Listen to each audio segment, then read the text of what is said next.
closing all the streets, and the traffic is like unbelievable. One should not compare, but 20 years ago, after Ramakrishna hotels, there was nothing. Now there is hell. But so one shouldn't, but one does anyway compare. Should try going in the temple in the night. That's fun. No, not me. I'm stupid, but I'm not that stupid.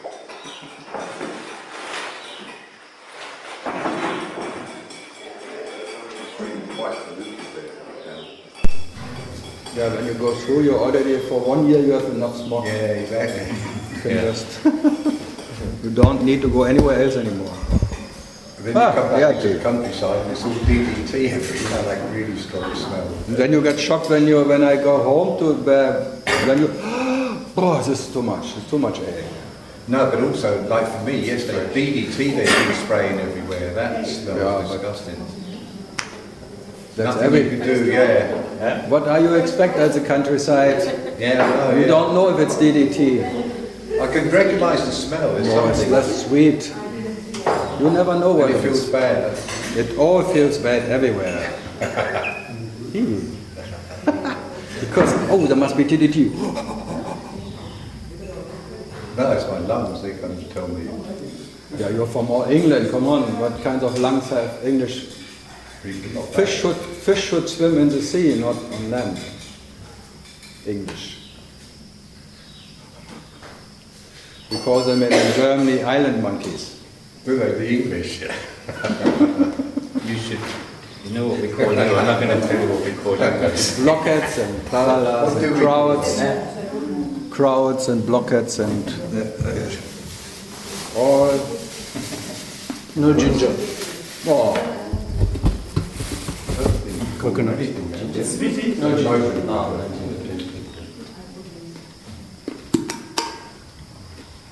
I like ginger bacon.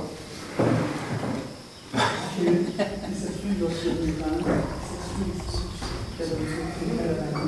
think you would like him because he can play the drums. You could play the drums? I thought you only liked musicians that couldn't play their instruments. David Bowie. And he was for 1 year the richest musician living. Really? Wow. For 1 year.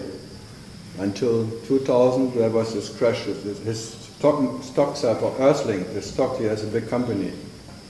Stocks went down like this whole. Before he was richer than Paul McCartney. Wow. Not very clever, but then he went down. I never saw him, but people said his shows were pretty fantastic, in the 70s. 4 times. Did you? In Berlin, in Houston even, Texas. In Hanover, this Tin Machine, that was quite energetic. Tin Machine. Wow. Totally punk. Power. David. And one Berlin, Serious Moonlight. You liked him? You liked him? He was living in Berlin that time. He was in the same club. Jungle. The Jungle in Berlin. With Brian Eno. Brian Eno was not this type of club guy. He made that record with him in Berlin. That was 78. 70. Heroes. Isn't it Low? Something like that. Not from Berlin, it was Heroes. Was it? Okay, so here we are again. What club? It was not yet done. It's 10 now. Yeah. Now it's no issue. Now it's 10. We are more than 10, but now it's 10. So let it be intense. Hang on. Barbara. Oh, you need someone sugar. Who? So all these who are going for a tea, there was no more sugar. Always this sour seekers, they always need more sugar. They should seek the sweet. Bitter, life is so bitter, they need more sugar. Hey Andrew, life is bitter. Thank you. Hey sugar. Then everyone needs some sugar. Kane. Citizen Kane. One news to the other. Good. Oh, there's many questions now. I see empty pages. List. And then the pages before the questions. No. Okay, then we start with empty question. Do you have some questions? From yesterday maybe? About the set guru? No, you made the point that everything is futile. Yeah, and Every action is futile. that's the joy in it. The joy of Is futility. self-inquiry not an action? Yes? Self-inquiry, is that not an action? No, self-inquiry is being what you are. It's like staying in the question, who am I, but it's not a self-inquiry, it's just like an unpronounced question. Is it not a dynamic process? You start with a question, but then slowly you just stay in that question, but there is no question anymore. So it's futile too, because you will not become what you are by that question. You are already the unpronounced, that whatever can be pronounced. So you pronounce yourself as I am something.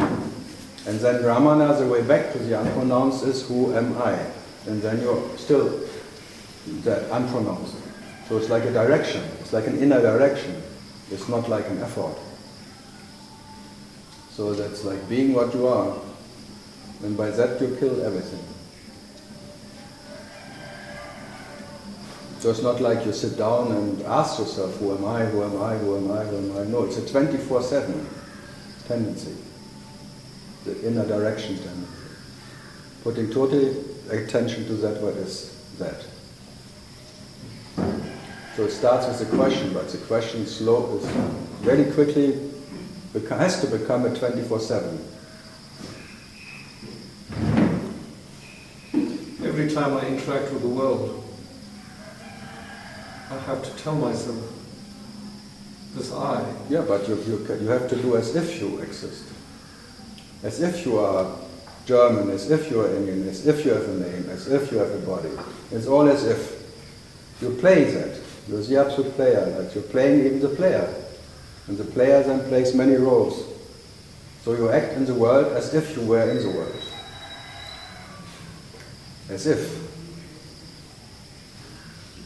It's not like, not giving it any reality. It's all a maybe. You are or maybe you're not in that world. That you give as if you are, maybe. Okay.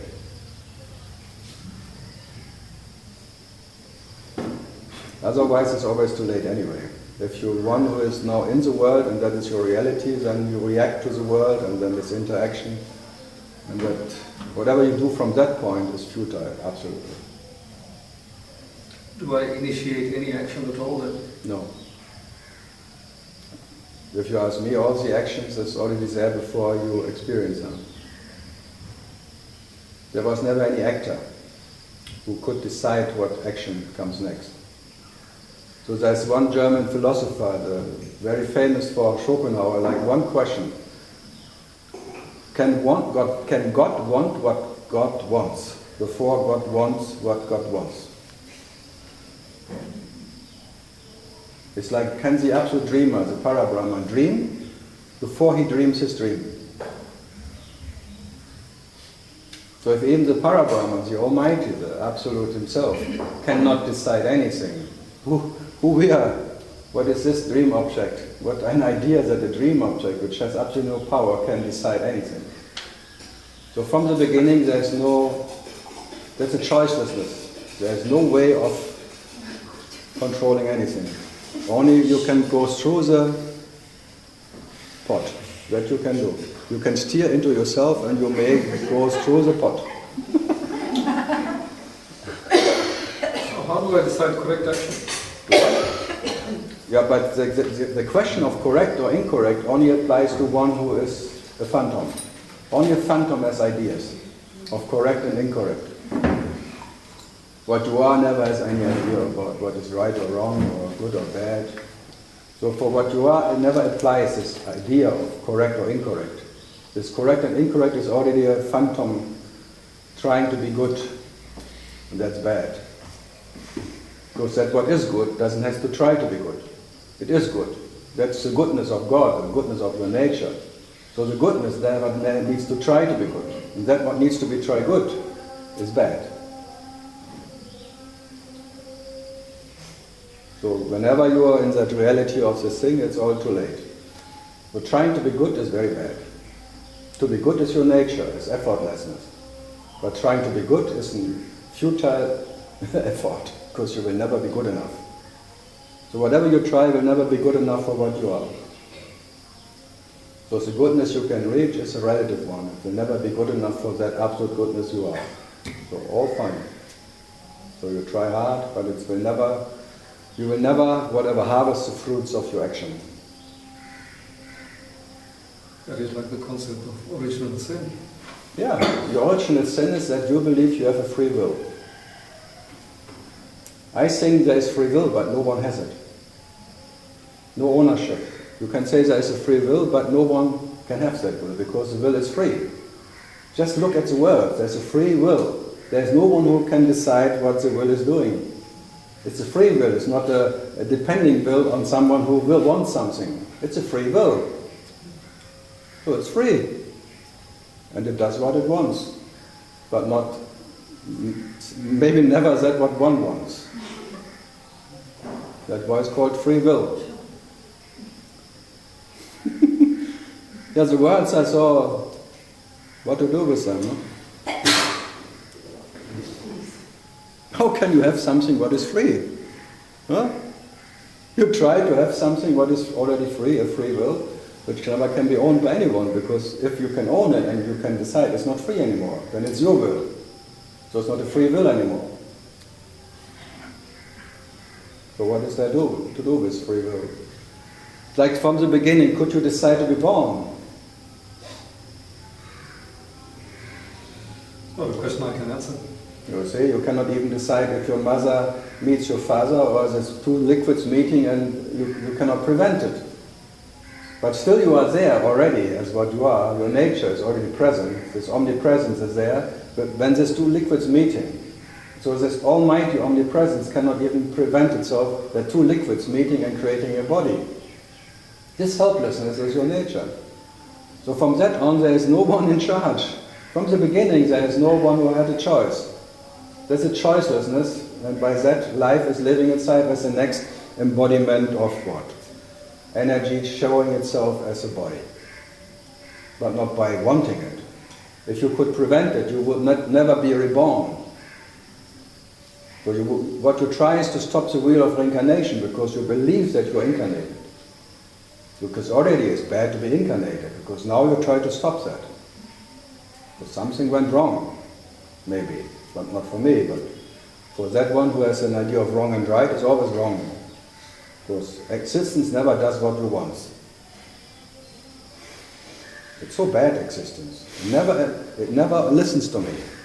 I have all these good ideas, all that, how the world can be, how life could, whatever, be better, how could there be peace on earth, and all of the good ideas I have stored in myself. I know exactly how life has to live life. If life would just listen to me.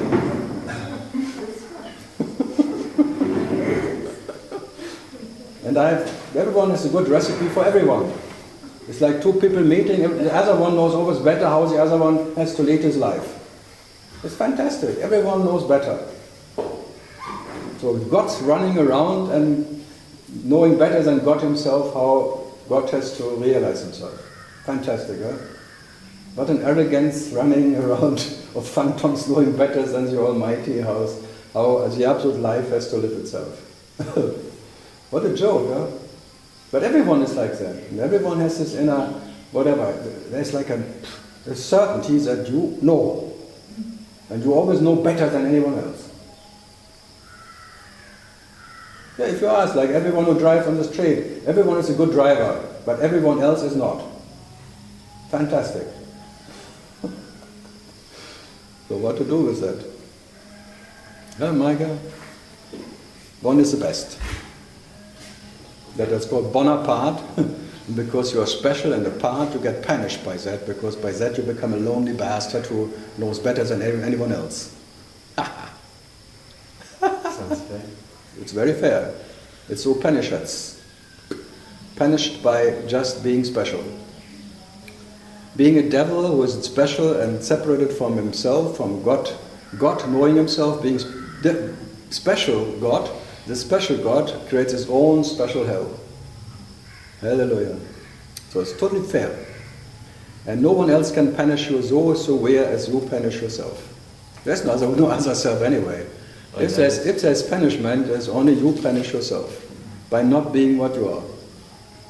Fantastic, huh? Instant punishment. The moment you exist, you punish yourself by existence. Again and again. Again and again. And again. And again. Yeah, but you are the punisher and the punished, so what can you do? And there's a joy of that not knowing any second one, so there's the joy of the punisher is not punishing anybody. So the punisher is the dream and the punished is the dream. So it's all like nothing ever happened. But God, it cannot be avoided. So Buddha's divine accident points, it was an accident. It's not, it talks to God, to Buddha, your Buddha nature. You cannot avoid it.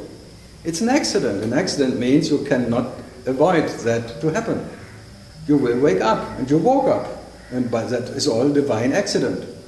So even the total divine cannot avoid experiencing himself as existence, and that is punishment. It's like an experience of disease, a discomfort. Because if the comfort of your absolute nature is so absolute, you would never have an intention to getting out of it. But shit happens means you woke up to awareness that you exist, and then from then on, all that results you experience now. The whole dream started. And sometimes it's a not so bad dream, but then it turns into a nightmare, and then you become a seeker who wants to get out of that nightmare. So then you got love sick or dream sick, and then you want to get out of it. But whatever you do then is futile, as I said, because whatever you try to get out of it puts you in it. Because you think you're in, you will try to get out, and by trying to get out, you confirm that there is one who needs to get out. Fantastic trap. A totally fantastic trap.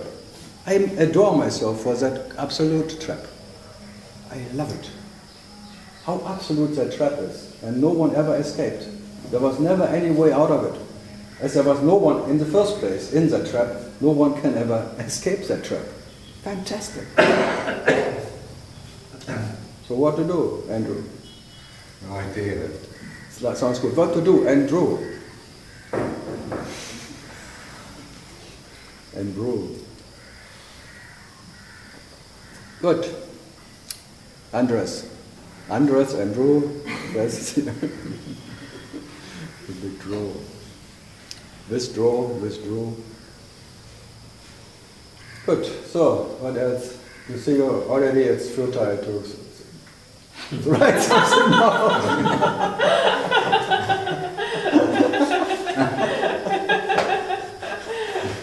Yeah, the best what can happen, you go as blank. Blank page. It's a blanco check. You start as a blank. Yeah. Blankly blank. It's blank, and the first is the blankness of awareness, and the last you experience is the blankness. But beyond and prior to that you are. So prior to the screen, prior to the awareness, and beyond that. So the first experience is awareness, and the last one is actually awareness. But as you already have to be, because awareness, if it would be permanent, it should be permanent. But you are sometimes totally unconscious, unaware. But still you exist. So awareness is the beginning and the end of what you call this realization of the world, or whatever you can realize. But in spite of it, you are. So in deep, deep sleep, in total being unaware and unconscious about being or not being, you exist. And that is your nature. Your natural state is knowing yourself as that. Being the knowledge who never needs anything to know to be what it is. That's all. Your wisdom is out the knower. So what is the purpose of this design? There is no purpose. It doesn't need a purpose. It's just life out of joy living itself. What else is there to do? Joy enjoying itself. Self-realizing. From our perspective, there is phenomenal intelligence in this play. Yeah, I doubt it. I doubt even that there's here intelligence. There's neither here or there intelligence. It's all science fiction. An outer alien. We are all aliens here. You're all alien to yourself. This is all alienation. Being a person is very alien to do. You never get used to it, otherwise you would not try to get out of it. All alien, all foreign. It's not familiar, it's just alien. What am I doing in this body? What is this world? All this question and all the science people, they try to find out why and trying to find matter, and they cannot find matter. Nowhere. Quantum physics, they all become Buddhists. They're now believing in this emptiness of whatever. So, where's the purpose? So the main question is, who needs a purpose? Does life need a person to be life? A purpose? Person, which is the same. So, I always call it a purpose, all for business. Like you want to know how it functions, that you can get more out of it. You want to have a sense of life because then you think, then I can enjoy it. Then I can harvest something because I found my sense in life. I found my purpose. And then you go to gurus who give you the purpose. They show you a purpose. There's like this Eckhart Tolle guy who, this book New Earth, he tells you are now working for the new world, for the new earth. You're working on the transformation of consciousness, of human consciousness, that this world can be saved for the next generations. So then you find your purpose, or you go to Greenpeace, or you climate change and you fight against whatever, or animal rights or something. So the moment you find your purpose, you fight your war against someone else. Because having a purpose, you always find someone who has another purpose. And then there's two purposes. Like having two gods, like religion. My purpose is my religion and another one is another religion, then religion fights again. My idea how it has to be. That's the whole world now, this all Islamic State thing and all of that. It's all religious and it will never stop. There will always be one religion against the other religion. Like two persons, even on this world, they would fight. One alone would fight against an imaginary one. I tell you, being in bed alone, that sometimes then the spirits come, or the imaginary ones, and they're even worse. You fight against all the rest. What you don't say. See, now you fight against imaginary spirits, because you are an imaginary spirit. It never stops. Peace can never be experienced and never be attained, and what you can experience is war. The moment you exist, you're a warrior. And you worry about your little existence. Whatever this existence, big or small, you worry about it. Because there is a permanent existential fear already. So what to do? Because there is this existential fear that there is existence, and then existence, maybe I am, maybe not, this maybe is already there. What am I? Maybe. Then I, out of this root I, comes I am, what? Then that's the first, God becomes a scientist. He wants to go deep into the matter of existence. But whatever he finds is science fiction. So it's all fiction. That's why God as a scientist, when he is lucky, he doesn't found himself, because only what he can find is fiction. Even Jesus had to go through that. So there was a crucifixion. That was a fiction because what he was in nature could not be crucified, could not die on the cross. So it was all crucifixion. All the what you fear is it's fiction. It's like the rope and the snake. Jesus had to be crucified for that. And the God had to leave him, forsake him. Why have you forsaken? And so blah, blah. And the heart will have to be speared. And wow, wonderful, huh? And the crown of thorns and all the migraine, all that whatever can be wrong or could get wrong in life happened to him. But still it was fiction. Fantastic, huh? Grüezi. Grüezi. Just to make sure. Just in case. Yeah, what to do, huh?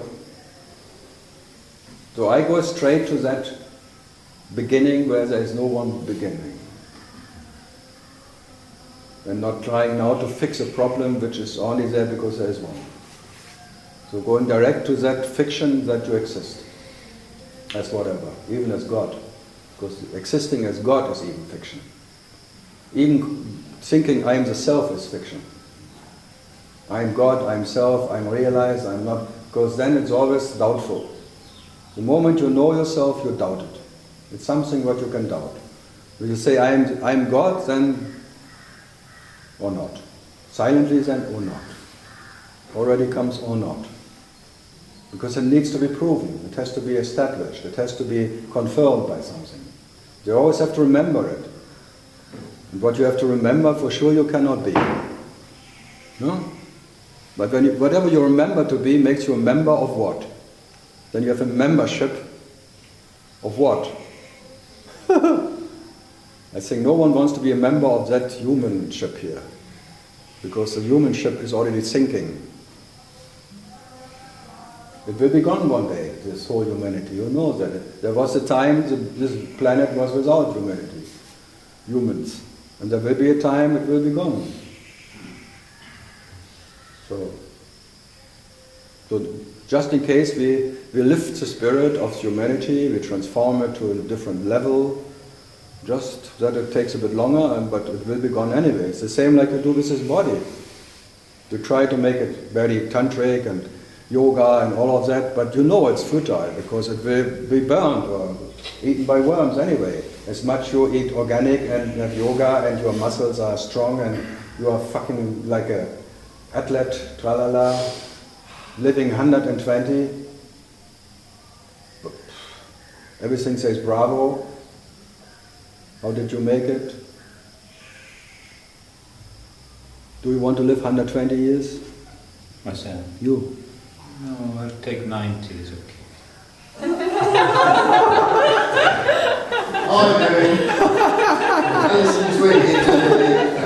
That sounds wishful thinking. You do everything. You do everything against it in living here. Nothing wrong with the body. What else are you going to do? But then, I mean, even though you may know, of course, you're mortal, it doesn't mean you don't. No, you are not mortal. Your body is mortal. Body, of course, but it doesn't mean that body doesn't want to feel well in the meantime. But it never feels well. It's always a disease. You call yourself healthy when you don't feel it, but it doesn't mean it's healthy. Yeah. You just wait for the next pain. There's a pause between pain, that's all. That's called sleep, maybe. When I sleep, I don't feel my body, so it's quite nice. But the moment you feel up, you feel your bladder already. That's a painful. Otherwise, you would not go to the toilet. You just would pee where you are, maybe, or Pee as you are. pee as you are. And then the consequences you had to clean up, and you have to buy a new mattress. That's why you go to the toilet. It's all under pressure. That's why the sadhus, they just, whatever, they try, but they don't succeed either. They're washing more the clothes than anyone else. Whenever I see them washing thing, because they have only one underwear. But it sounds good. I have only one underwear and I wash it myself. I don't need a woman. I'm a brahmachari. No underwear. So what to do? If all of that is already too late, having a body, being a body, even when God exists, knowing God is too late. Because from that moment on he wants to get rid of his relative existence. And whatever he tries to get rid of confirms that there is one who needs to get rid of. That's called consciousness. Brahma. Trying to know himself, but only because he wants to get rid of himself. He wants to have this key of a way out, because he says things, when I know myself, I get out of that discomfort of presence. So even the presence is discomfort for what you are. The very presence of awareness compared to what you are is already sickness. Like a discomfort experience. Fantastic. The beginning is discomfort and the end is discomfort. But what you are is a comfort which never knows itself and never needs to know itself, which is prior, now and will be that. Which is with and without that discomfort experiences. How would you even call it comfortable then? It is do you complain when you wake up from deep sleep? In contrast with this. No, that was his answer to that, and I just like it. Yeah. It's not a contrast, because no one complains about having deep slept in the morning, so there must be something what is not so bad. You don't know what it was, but it was for sure not so bad. And you cannot complain about it. But everything else you can complain about. Everything else. It's never good enough. Even the biggest blissful whatever, you complain because you cannot have it all the time. So even the biggest happiness moments you complain about because they go again. And you know it. So the complainer will complain forever. The complainer comes with the body. Caretaker complaining about, it's never good enough. Trying everything. Eating organic, having nice thoughts and having a good marriage or something, all that you attempt to have a nice life. Because it's bad from the beginning. You try to make something comfortable, which is, otherwise why would you try to make it comfortable if it would be comfortable in the beginning? No, what's the point? Why do you try to love yourself if there would not be hate in the beginning? What is the root of love? Hate. Trying to love yourself and you will always fail. Try to accept yourself and you fail. You can never accept to be a relative. How can you accept that? How can there be an acceptance of being a relative object of time or even to exist? There is no acceptance. The acceptance is your nature, but it never needs to accept anything. But that what needs to accept something is already a futile attempt of relative acceptance. It will never be good enough. And your tolerance limits are all limited. So what to do? There will always be someone who steps on your feet and you will be angry again. And your peace is gone, where you worked so long for, you meditated your ass off for your peace, and then a little event, you're out of it. Fuck! Now I have to meditate 10 years more. Because I reacted to something. Because you were so sure, now I made it. I'm unaffected. I'm unaffected by anything. Nothing can ever get me out of what I am. Not me. And then comes your neighbor. Knocking on your door. What this asshole wrong?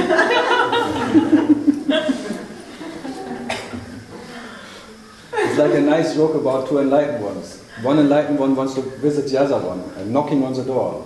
And knocking, it doesn't come down, and knocking. He always says he's always at home. He never gets out. He must be at home. He is enlightened. Bam, bam. So after 1 hour knocking, he comes out. What do you want? You know I'm not at home.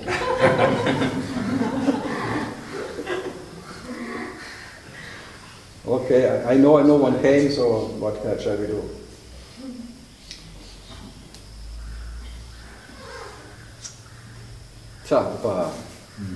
What is your goal? My what? Your goal. Goal. I'm not even playing the football game. But the goal I don't have. But I suppose the mind always goes to when we talk about the absolute, what you are, whatever name you give it, you know conceptually that it's absolutely unexperiencable, unknowable. No, I would say you cannot not experience it. Yeah. It's an absolute experience of existence. Of that existence will never experience itself. Yeah. It's an existence which is cannot experience itself. So that's that absolute being which is not an experience of being. So you cannot not experience what you are. You are it. And by being it, that is the absolute experience. being the absolute experiencer. And it's uninterrupted. Yeah. Without that, what is never, never, without that absolute experience that you are, there would not be any phantom experience or anything. So, and that comfort you are, you never left. But now you give attention to that little phantom God. And because you fall in love. You fell in love with that first sight. And now you care about that, what happens to it maybe out of your loving, caring being. Yeah, it's just that it seems to remain always as an incomprehensible, unreachable concept. No one can do that. Because it's only known to itself. Yeah, but no one can do that. That's why I talk about it, because in that you cannot exist as upaha. Yeah. There is no upaha in what you are. Yes. Upaha is just a fleeting shadow who is experienced by what you are, but not what you are. Yes. So just don't be a shadow of yourself. Be that what is, that what by that the shadow is, but you are not by the shadow, but you cannot get rid of the shadow. So even the light experience is a shadow of yourself. Yeah. So this famous picture of one who wants to bury his shadow, digging the deepest hole ever, and then seeing his shadow, and then closing his eyes, and that is meditation technique. And then closing the thing, and then what he sees first, his shadow. You cannot get rid of your shadow. So the whole realization is a shadow experience of yourself. The light you are, you will never experience. So whatever you experience is a shadow experience. So that's why, bloody Jesus, don't be a shadow of yourself. Be that by what everything and nothing is. But itself is not by anything or everything, whatever. When you say be that, what Yeah, does be it that. mean? You're saying you are that, of course, but what does it No, mean, be that? be that means by that there is a questionless existence. Like a selflessness and godlessness and whatever you are, this existencelessness is that peace you're longing for. And only that can satisfy you. Only by being what you are, there's a satisfaction beyond your imagination. Yeah. Not by this imaginary dream-like. This will never satisfy you. That's clear. Yeah, so if that is very clear, then what else can I point? So you're longing for satisfaction, but you never left it. That's the whole problem. The only problem is that you want to have it. Owning is problem. Ownership is problem. But whatever you can own is, you make shit. You know that. The piece you can own is a piece of shit. The satisfaction you can own is depending on some. This depending satisfaction, you're already fuck it all. So you're fed up with all that attempt. Anyway, I always only talk to people who are already fed up. They tried so many gurus and things, and I like fed up people. They're totally fed up and fucked up, and they have no fuck it all. They're just waking up. Oh, fuck it all. They go to bed with fuck it all, and they wake up with fuck it all.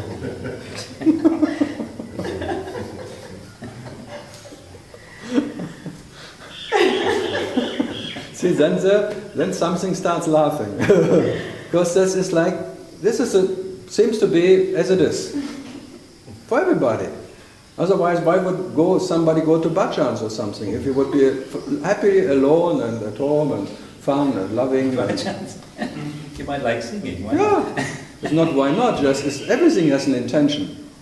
Even eating, you think it satisfies you, but you know your stomach will be hungry again. So it's a temporary whatever absence of a stomach who is aching. It's called stomach ache. It aches ever, always, especially when you eat too much. Then. Still, you can't help your inclinations. Should you like some things, you don't like something. Who likes? Anybody. You. You like some food, I don't like you for sure. And I like that I don't have to like myself to be myself. That is that's why I'm asking you. Like that you don't have to like anything to be what you are. Yeah, sure. Love that you don't have to love anything to be what you are. This absolute love. That love which is not depending on any bloody bullshit. Love. Loving, caring bullshit. Of me singing or not singing or tralala. I have nothing against anything, you know that, but I have everything against expectation from something. Yeah, because I asked you to meditate 24/7 and not only in 2 hours singing. But you put always expectation into it. Does there have to be expectation in just Of enjoying course, yourself? there's only, everything is an expectation, intention for happiness. If we just- The whole universe is an intention for peace. Uh-huh. And it cannot be satisfied.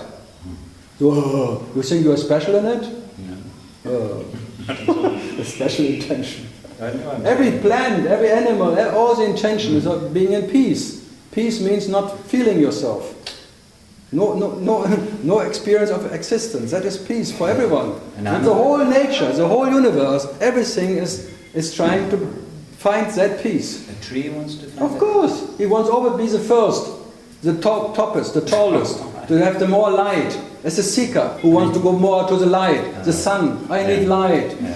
Shine on me. I want to grow, and I'm happy when I'm the biggest. Okay. So the tree wants to be the biggest tree. What about mole then? What? What's a mole seeking? What is a mole? A mole goes under the ground. Yeah, but he wants to go deepest into the truth. He digs, he's like a mole. A mole who digs into the deepest place because he wants to prove himself even in darkness. In darkness I can be. Everything else needs light, but I can be in darkness. That's why it's called a mole. Like he says all the truths no one wants to hear. It's like the guy who cheated, Brahma, digging into the light in the opposite direction of light of Shiva and claimed he found it. The mole just stalks after that food. Yeah, but he wants food, he wants satisfaction, he wants stomach satisfaction, is everything. And like some, so succeed even, they eat so much that they can have half a year not food. They can still survive. They just go to a state like the monks in the Himalaya, they don't have to eat, they can be in the freezing cold, and they have this inner fire, burning tantra techniques, whatever. It's all trying to be a yogi and coming closer to absolute power. And say, no one will ever get it. Certain 100 days being buried. What does it mean? What does it prove? That you can stop your breathing and stop something and your thing. It's just very nice, a circus act, that's all. Maybe it's fun. Yeah, it's fun, but not more. But then they try to prove that they are independent of breathing. Who needs to prove that he is independent of something? Who needs cities anyway? Who needs that cities business? Huh? Only relative, even Avatar, who has absolute cities. It's a powerless whatever. A mosquito compared to that almighty you are. The biggest avatar ever is like a mosquito power to the power you are. So what is all about this city business? Me can control my mind city. It's nice, another city. I have the superpower, I can control my mind. No? Look, my muscles are here and there. I'm full of muscle in my brain because my muscles prevent me from thinking, because there's no cells any left. The only muscles. Meditation muscles.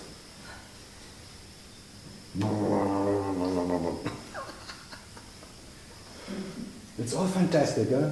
And thanks God, I tell you, that's all is futile. That's joy. Just in case, okay, but what you are knows already is, it will not work. But let's try, why not? Why not trying? It will not work anyway, thanks God, and praise the Lord, just in case. But try harder. It's like Sisyphus, really. Yeah, I told you this, rolling up the stone to the hill, and every time you enjoy it, and the moment you enjoy it, you raise your hands and the stone is back.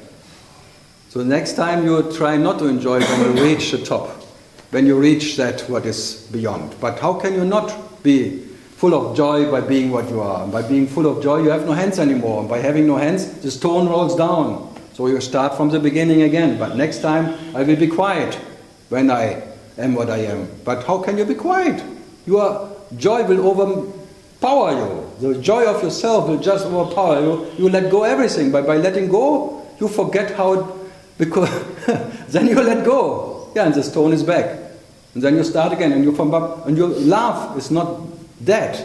You look at yourself, your little phantom down on the hill, suffering, so out of your laugh, infinite, without whatever limitless laugh, you put again trying to pull that phantom stone up the hill. Fuck again. And then hallelujah. Boom.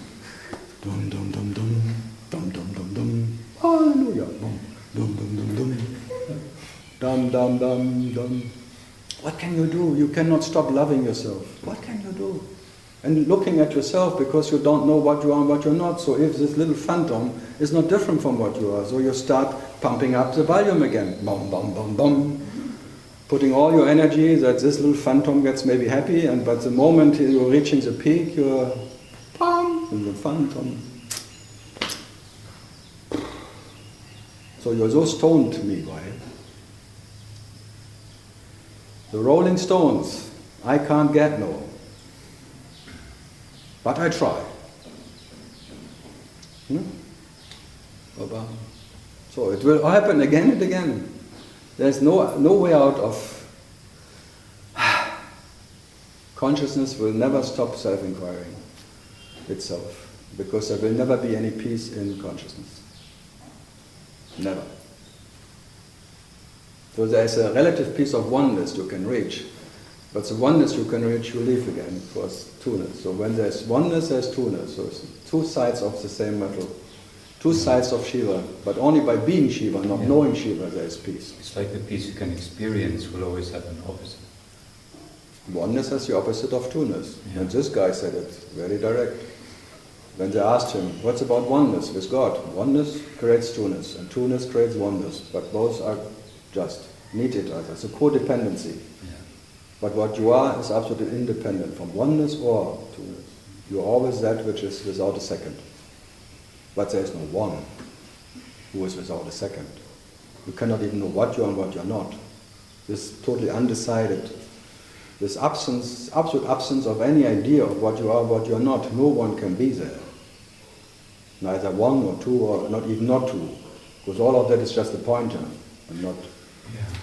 It's funny that hearing that from you or from Bhagwan or anyone, even though it's talking about the unknowable, it gives one a feeling of joy somehow.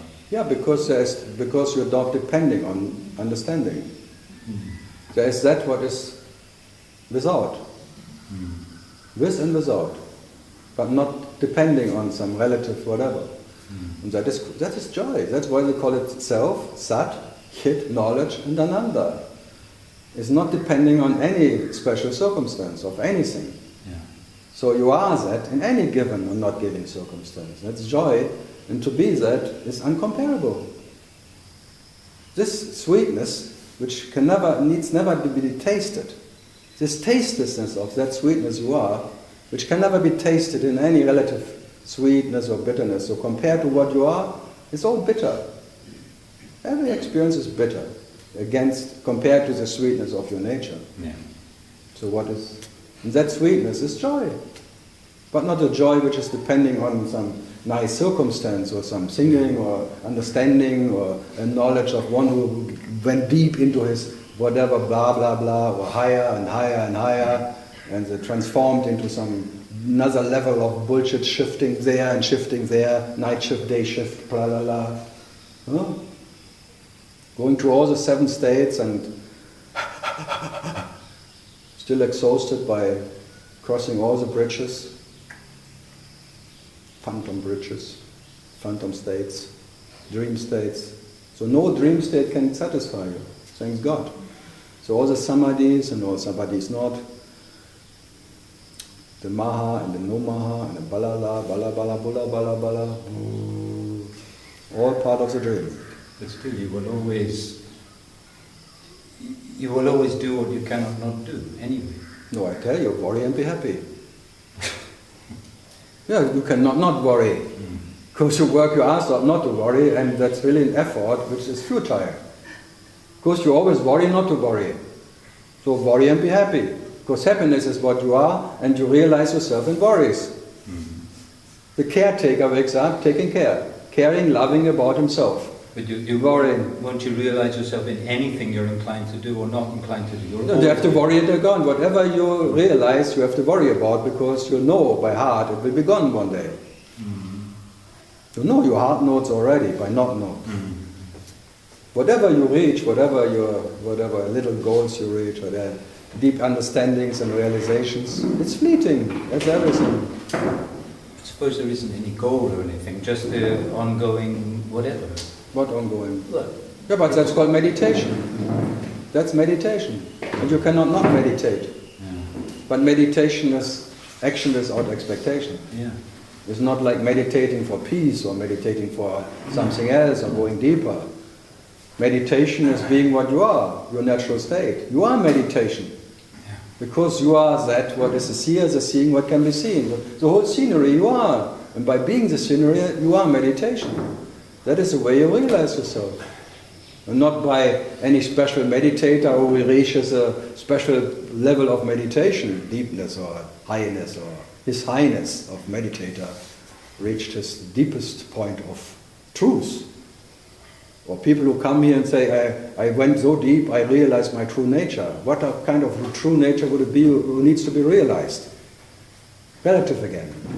But many claim that they realize their true nature. Oh, bravo. I woke up from the dream. Oh, bravo. And you can wake up too. And my business is to wake you up.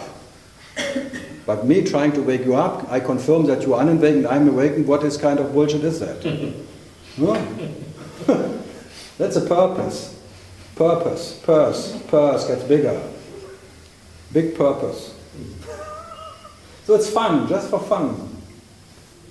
But the best business ever. All the gurus and things is all in good business. Whoever promised you enlightenment is in good business. And in there's in the scriptures, Upanishads say, any guru is a devil.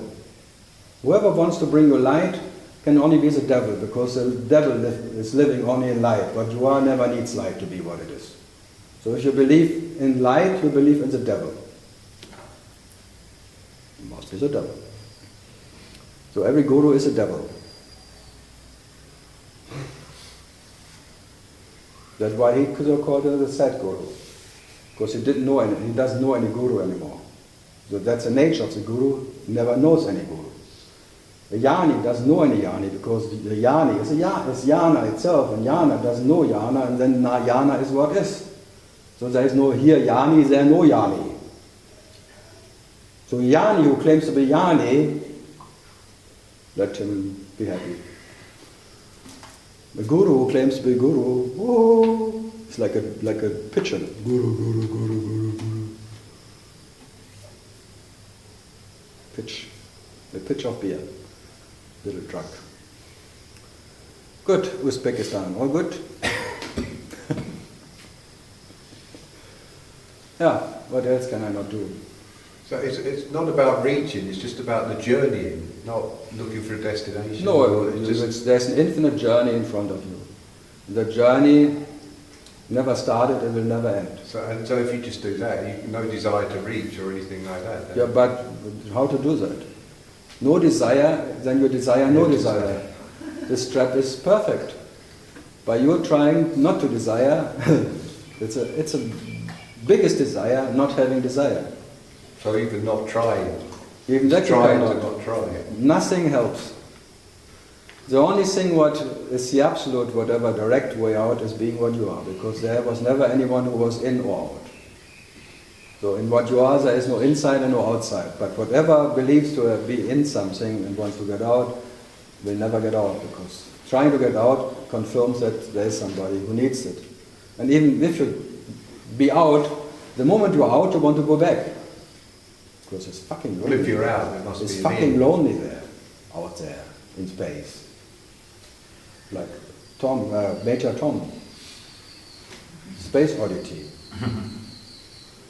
Then you call your home, how is my wife? Do you still love me?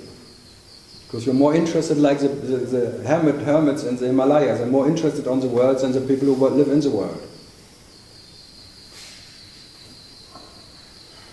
Internet now. So what? Internet now. Internet, they're still there. They have satellite, they have all the, whatever. Satellite phones. Good. So, what else? I try my best that you resign from that, because you signed into a universe of bullshit. But you cannot resign. So you have to resign even from trying to resigning. How can it be done? Only by being what you are, which is every night what you are. You resign every night. You're the master of resigning. And every morning you sign in again. So every morning you sign in, you have a sick nature, because you have a name. You can write your name. That's called a sick nature, a signature. You have to just pronounce it right. A sick nature. Being some shit factory with a name. So what to do? Then you want to heal yourself by eating organic or changing your name. Even from Europe, you all come and getting Upaha and Shiva and Shanti or whatever, trying to get rid of their sick nature there, but you just enter another sick nature. Well, Andrew, you never changed your name, or I did, yes. It's only you that calls me Andrew, and my mum used to. Me and his mum, the only one who calls Andrew now. No, my sister.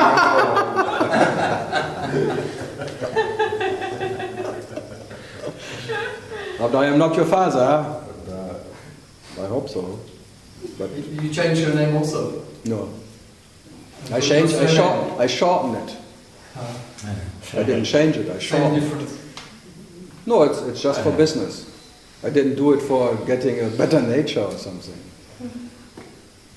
In Australia you cannot sell any painting with Renzihausen. They cannot pronounce it. Renzihausen. No one buys the name of an artist they cannot pronounce the name. Renz? Okay, Renz, okay. I have a Renz at home. Oh, good.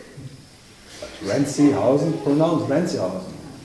Renzihausen. The Americans always. It needs me almost 5 names in the motel. What's your name? Then I have to write it down and all part of it. Renoir. Huh? Renoir. Kramer. Renoir. The artist. Renoir. Renoir. Yeah, Renoir. Ren, you are. Whatever rent, like running, ren, you are. Run and be. Like a baby. Everyone, bravo, he can run, he can walk, wow, now you are part of our family because you can walk yourself. Now you can take care about your own shit. You can go to your toilet without me. I helped you into this world. It's quite nasty, yeah? Having babies. I mean, deep sleep happens by itself, doesn't it, Carl? What? Deep sleep happens by itself because you can't. No, you don't choose the moment that you're going to sleep, or I can't anyway. No, many do that. They take pills. They take a pill. Yeah, without taking Osho the pill. took laughing gas. The same. I think this is like anyway. No. No, he took that to avoid the pain as far as. Yeah, but the same. You go to sleep. You avoid the pain because you feel tired. So what I'm Feeling saying tired is uncomfortable, so you want to sleep because you feel pain. But, okay, whatever. Yeah, I want to go to sleep because I'm tired, but I can't choose the moment. It just seems to happen. And likewise with waking up, I'm just awake. There's no kind of preconceived idea of waking up. So it seems that all these things just happen, don't they? Not sleep, awakening. Permanent, moment by It's moment, permanent, just happened. So it's exactly the same, like that. There is no special moment of falling asleep. Now you can even not decide what you decide. Exactly, yeah. If there really would be reality of a thinker, he could think what he would think before he thinks what he thinks. That would be the nature of a thinker, but the thinker is just merely a thought followed by another thought. And all the thoughts. But who is thinking the thinker? Who is thinking the thinker?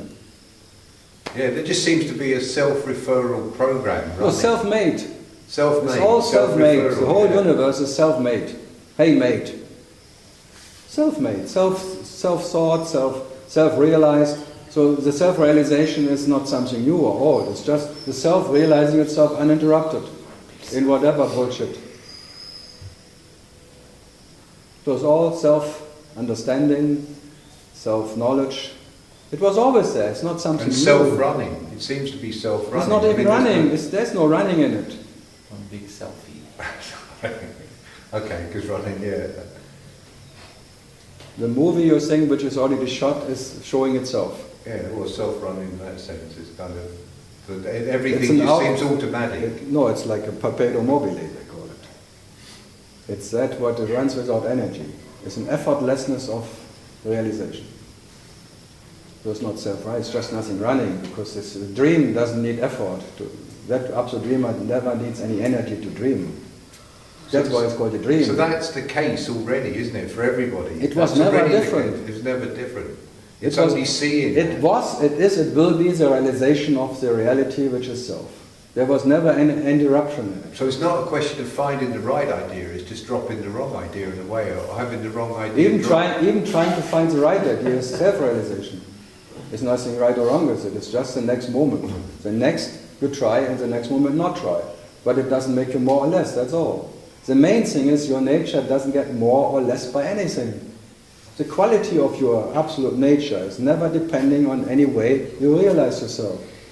And it will always be different. The next moment is different, the next is different, different. But by all the differences, it doesn't make you different. By all that so seemingly changes, you don't change at all. So the changelessness of your nature is never depending on the nice change or something. The next moment is more realization than the moment before. It needs a definer who defines realizations. And this moment is not good enough and that is maybe better. That's never fine enough. That's a phantom definer, so what? Definer. The fine art. Never fine enough. When there is art, there is no artist. Never was. Good. Renoir. War. And you as, let's say, as Karl Renz, you are pointing this out. I'm just a loudspeaker for myself. That what you call Karl is merely a loudspeaker. Yeah. And what is Upaha is merely a microphone. So there's a loudspeaker and a microphone, and that what is, the energy was talks here is the energy which is there, listening there. Yeah. And there is no different in nature, here or there. So the nature here is talking to a loudspeaker, to the nature which is there, which is like listening to like a microphone. So this is all a dialogue from self. It's all self-talk. That's why I don't call it satsang, I call it self-talk. Because the self, permanent, explaining itself to itself. Permanently. There is no moment without the self explaining the world to itself. But there are moments in which it explains in this kind of way. Yeah, but it's not special. Yeah. It's just, you can say it direct, that he said is like the direct path, the direct pointers, and the indirect pointers.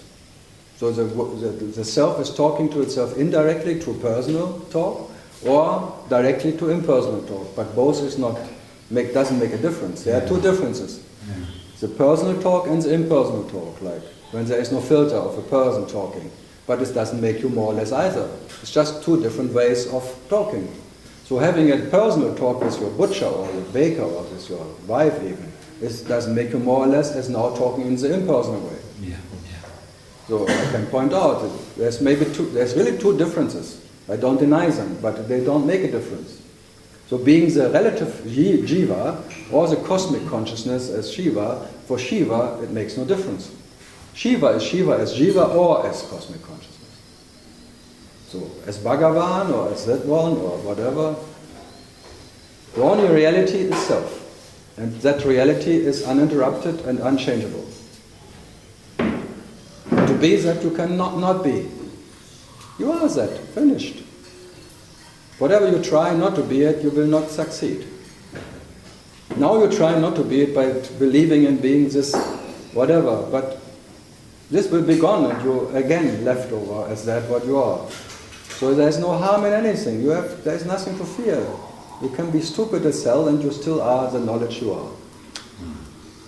You can experience yourself as stupid as whatever. You can't help, as he was saying, maybe you can't help it. That's what I said in the beginning, the helplessness of your nature. You cannot not realize yourself, and you have to realize yourself in all possible ways. And they're all fucking mind ways. But you are the fucker, the fucking is a fact. That's fact. What can you do?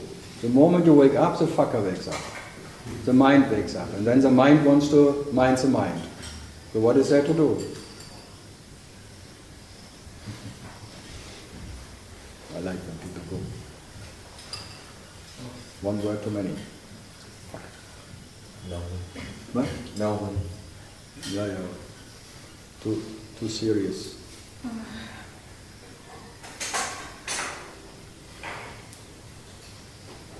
So it's always a different experience. Huh?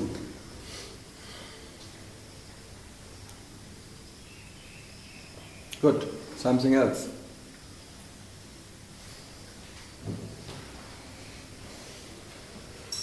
Neti, something new from Israel?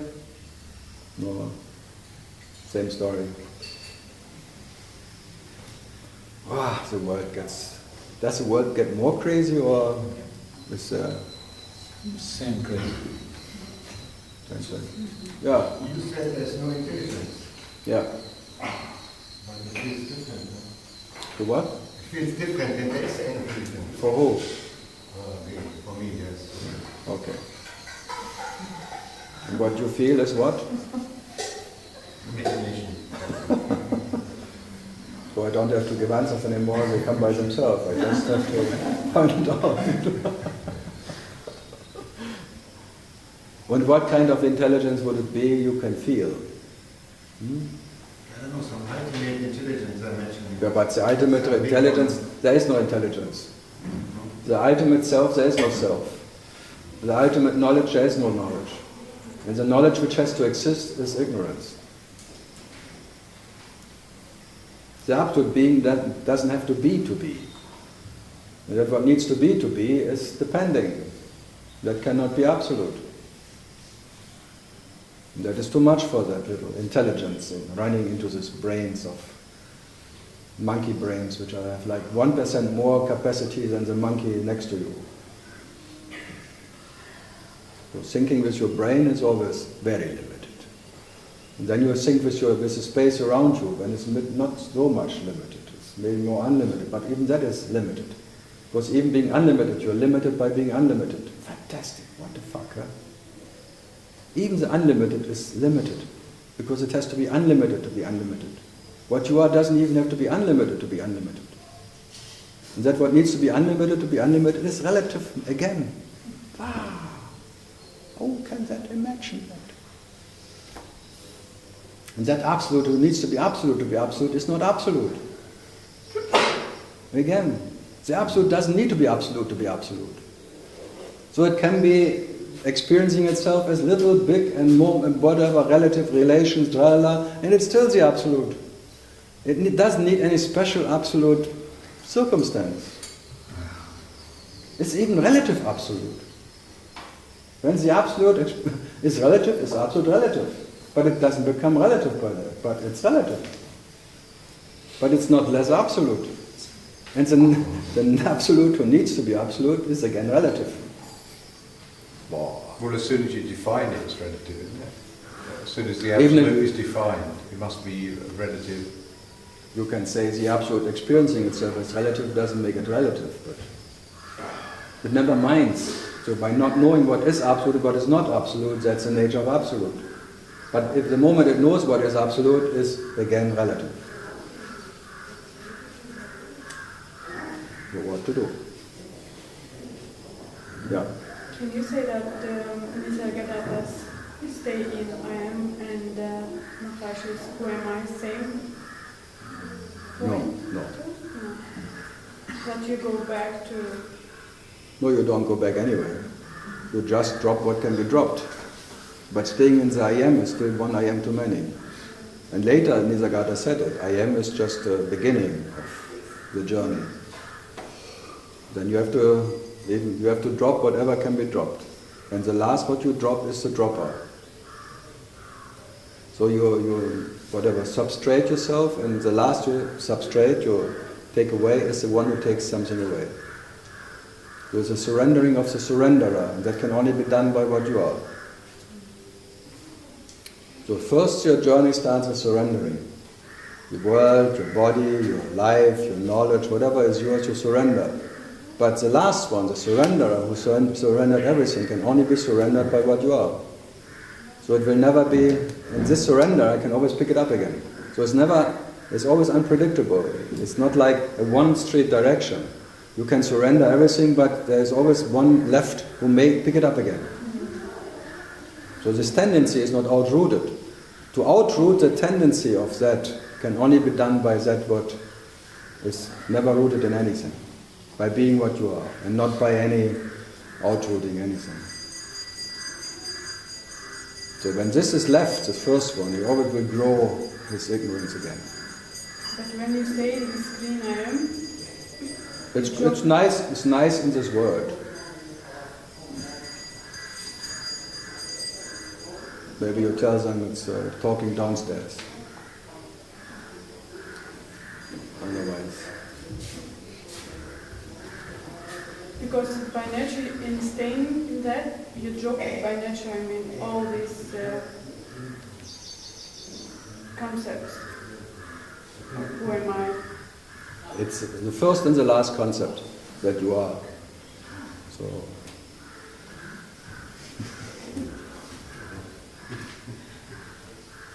French are careless. No, I am is not bad, but not good enough. The I am meditation. It's like you start with it with a question, and even they discussed it here in the Sadhu Omen books and saying if Ramana was really saying who am I or simply am I. Because for me it's more am I anyway. I would agree with am I, not who am I. Because who am I is like someone then becomes that. It's like taking it personal again by being that, unpronounced. And that is not as it is. In this present is more am I am, uninterrupted. Becomes like a stream of knowing or whatever, or being without any special knowledge. So am I am is just like a meditation. If you can do that. And that 24/7. So. And that is like Ramana steering into that just being. So in this presence, if you just can be what, and not by any idea, then it means like you are the I am. But in the I am, there is no one who is in the I am. So staying in the I am doesn't mean there is one who is. After a while, the one who is in the I am disappears. That is like steering with Ramana, the steering of the stick in me into the awareness of presence. Because this presence is I amness. So if you can just, I am, there's always, the question is always the answer. Am I am. And then becomes I am. And in this I am, there is no place for anyone who can be in it. It's like a presence, no one can be in that presence. You can only be a present when you are present in something. So all the circumstance becomes just like presence. That's called awareness. So in that you may get rid of that whatever. And then there is no Zen. Because in that I amness there's just I amness. There's not even Zen. There's not even something that come next. So if you can do that, that's called meditation. By the question, am I, and the question is already the answer. Am I am. Without any doubt, because there's a doubtlessness in it. So the doubter cannot stay in that presence. So it gets burned out. Burning down the house of ownership. If you can do it. If it's meant to happen, you can do it 24/7. And it has to be done 24/7 to be in that presence. Try hard. But you cannot try it. The question, am I is already the answer. So you cannot be proud about it. It's not a special realization. That's the beauty of it. You cannot say, I went deep into my nature, I realized my true nature in some special emptiness state or something. No. You're just that natural state of I amness. When there's presence, or being the presence when there's presence. And that to be in the presence is like killing the I who is in the presence. My presence, the ownership gets erased in it. So it's burning down the ownership of my presence, my life, my body, my whatever. If you are. So that is. I read this, if you want to read the Sadhu Om books, they are more like, I like them actually more than the books from the ashram. If you ask me. And there they have discussion. There was even when Ramana was there, it's more who am I or am I? Because in Tamil it's always a bit. Well, in Tamil the question is nanya, which means just I who. It's not even an am. I. Yeah, but it's maybe that am I. Or it's like, who is here? What is here? Yeah. Then am I am. And then there is like an uninterrupted stream without any special event. Because special events needs always me defining what is special or not. But in that I amness, or am I am, in that presence, you're just like, this is like what Ramana means as this basic sound, which is the Shruti, which is uninterrupted. That is I amness, in the present. But there is no I in that. There's just presence. And no one can enter that presence.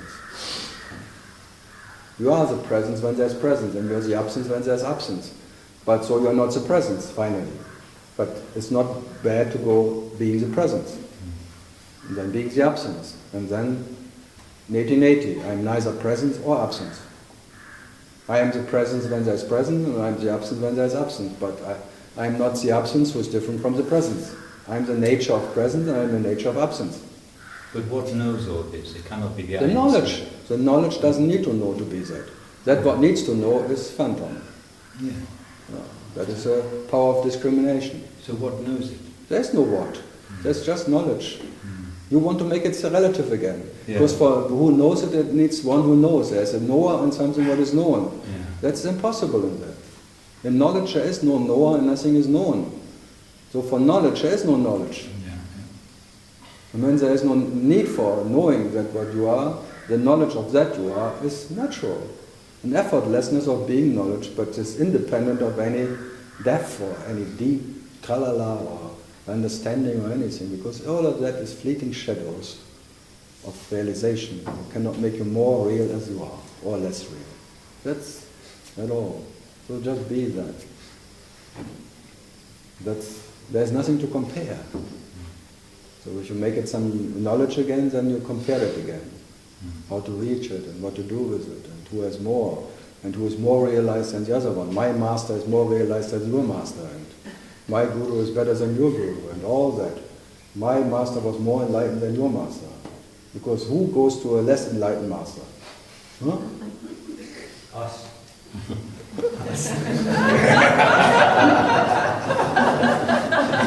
You don't come here to any master. If I would be a master, then I would kick you all out here. You're all whatever, failures anyway. That's what I said when I first saw you. I said, this is for people who have just given up, you know. Yeah, failures. This is a failure meeting. They failed even to be a failure. That's the nature of what you are. You failed even being a failure. That's failing absolutely. That is like renouncing the renouncer, by failing even to renounce the renouncer. You fail and fail and fail. Rod Stewart was right. I'm failing, I'm failing. 7 C's of tralala. Yeah. What is this ignorance? The what? Ignorance. You. Oh, I cannot be like that. Of course you are ignorant. What you are doesn't know what it is and what it is not, so you are in ignorance. So you are ignorance. When there's ignorance, you are ignorance. Huh? Yeah, knowledge, not knowing what it is and what it is not. Even the nature of ignorance is knowledge. So when I say, yes, you are that, for me it's always easy. Whatever you come up with, yes, you are that. When I say, what is intellect? You are that.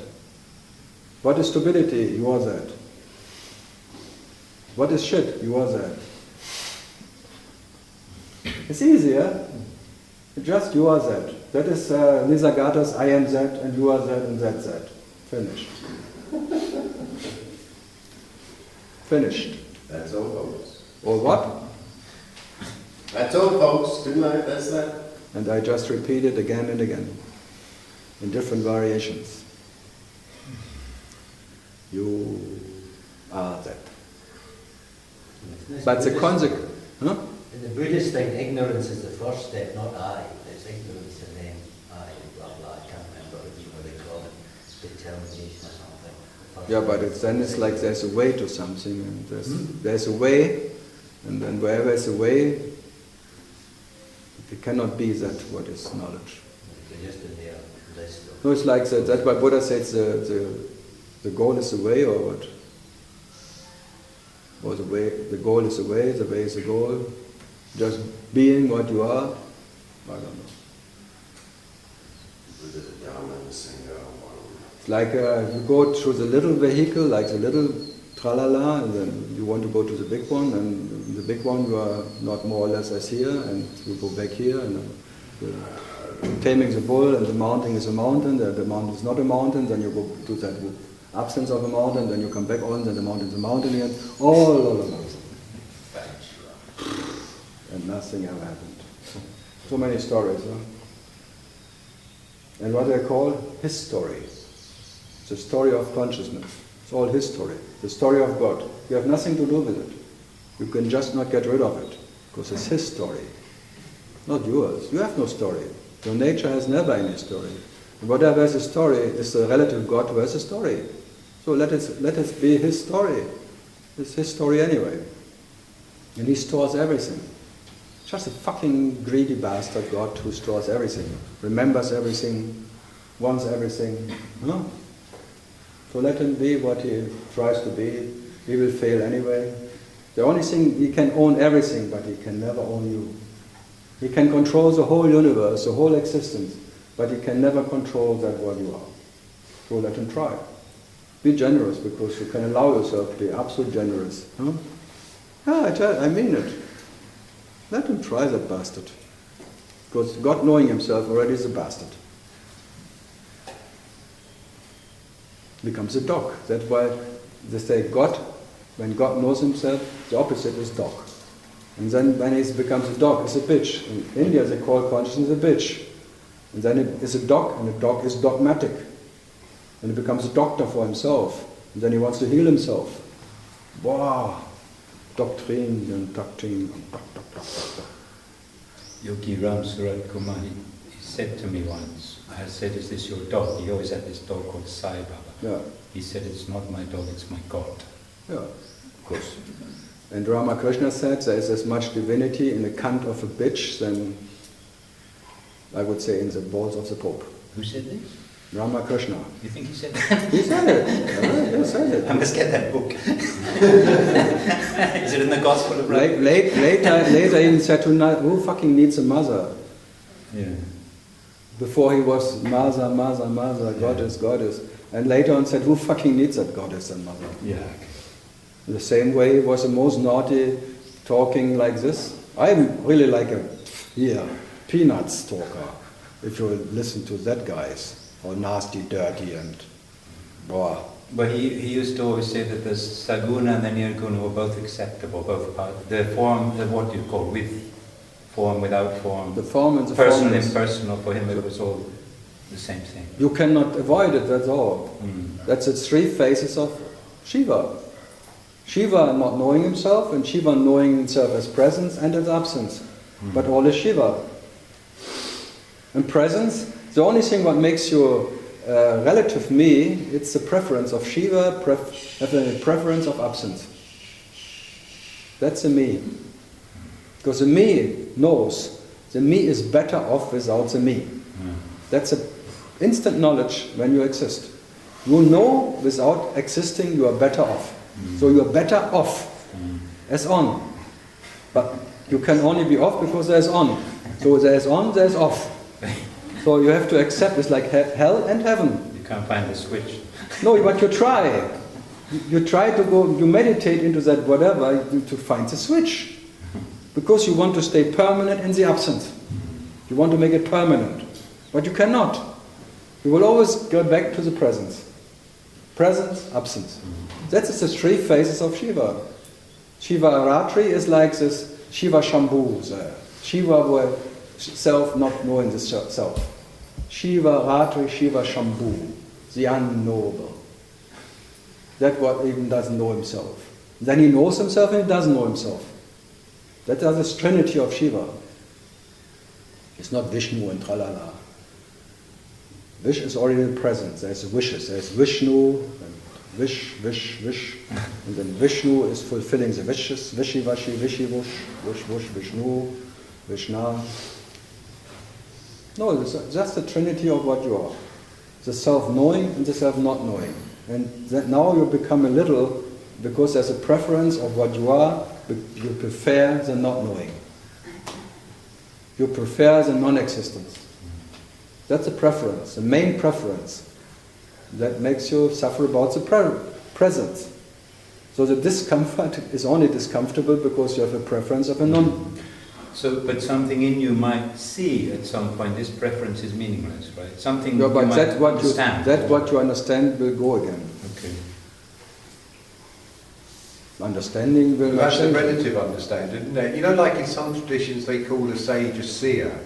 A seer. Seer, yeah. Yeah, You just shaman. have to see it. No, a seer. Yeah, And the- you ju- But Ramana said it like that. You are the absolute seer which never can be seen, and whatever is part of the scenery can be seen. Even though the seer you can see, you cannot be. yeah, and that That's includes our kind of idea of Whatever is part of the scenery, and the seer is part of the scenery, so the seer you can experience as a seer. But whatever you can experience, you cannot be. So the seer who sees the seer, the seeing what can be seen, is never part of anything.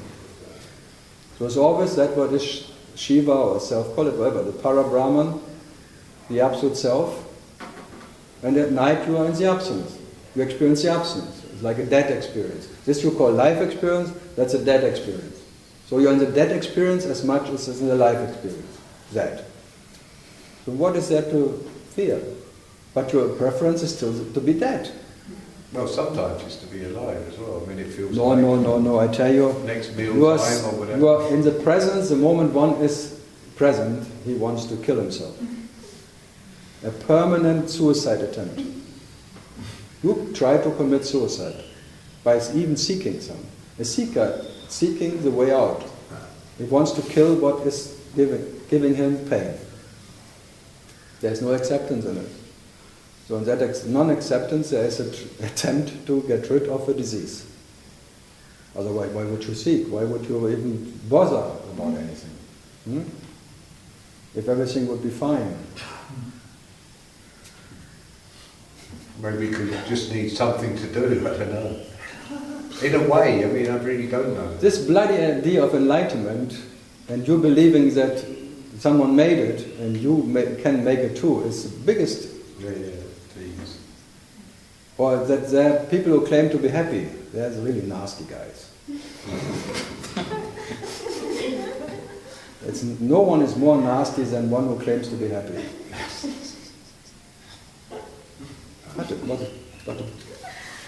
What an asshole. I hate happy people.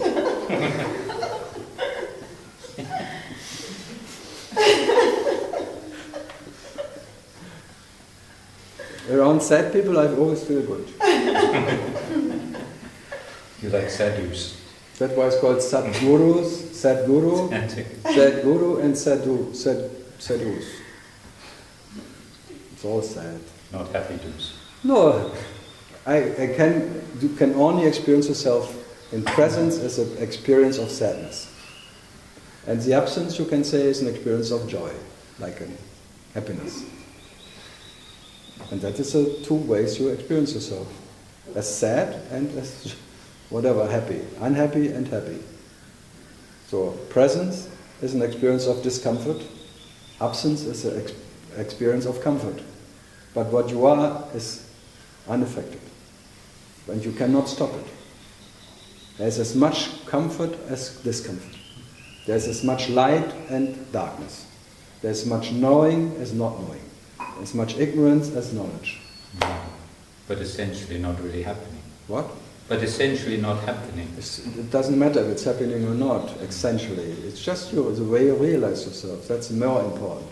You realize yourself in discomfort as in comfort. But your reality is never more or less in it. That's all. Yeah. So the nature of what you are, the joy you are, is uninterrupted, not depending on unhappiness or happiness. That is just the way you dream yourself. Or realize yourself, call it whatever. But it cannot make you more or less so. But you have a preference here, the phantom preference. It's just a little preference. That absence is better than presence. Happiness is better than unhappiness.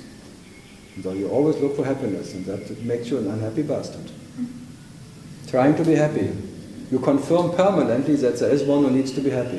And that you hate nothing you hate more than that. That you are someone who needs to be happy. You hate nothing more than that. There's an unconditional hate. That you are someone who needs to be happy. Fantastic. Yeah? What a trap. Whatever you do trying to be happy confirms there is one who needs to be happy. You hate nothing more than that. So there's a hate affair with yourself. Trying to be happy. Loving yourself. You will never succeed. You will always fail to love yourself. There is no way of loving yourself. So in the absence, there's an unconditional love. Because there's no need for love. And in the presence, where you try to love yourself, there's an unconditional hate. That's just the two ways which are there. In that absence, why would you speak of it as love? Yeah, because you call oneness because there is no lover and no beloved. So in the absence of a lover who is different from the beloved, there is love. To unconditioned love, because it needs any special relationship. This unconditional love can only be in the absence of the presence of a lover and a beloved. So there is oneness, you can call it, or whatever, the absence. And the absence you call love, which is unconditioned. Doesn't need any condition of a special way of loving or something. That's called unconditioned. But whatever is this way, where there's a lover, the presence of a lover and the beloved, there's unconditional hate, because whatever you try, you fail. And you hate that you are someone who needs to love himself. So that you need to love yourself, you hate from the beginning. As much as you try, you hate yourself. That you are someone who needs to love himself. Then the master says, you have to love yourself. You have to first love yourself before you can love the universe, and you have to do this and this. Try harder and... Yeah, I agree, try harder. Hard, it's hard anyway. It's all hard. Not knowing hard. So be hard, but don't know hard, and especially don't have hard. But in the presence there's one, an ownership experience of me, myself and I, my heart, my life, all that. That's a phantom presence. And then the phantom absence. But what you are is neither. Presence or absence. Neti, neti. So the wisdom and the love affair, whatever. None of that can make you more or less as you are. None of that is delivering what you're looking for. The love cannot deliver, and the wisdom cannot deliver what you are. So there is no satisfaction in love or wisdom. But still they're there, so why not?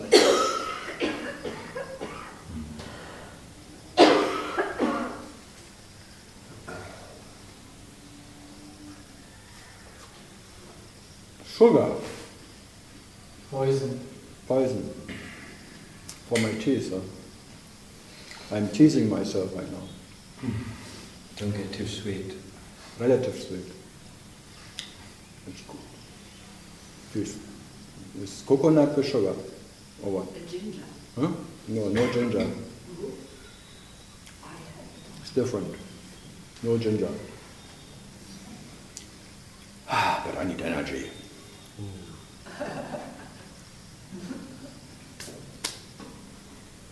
Sugar, baby. So, another coffee.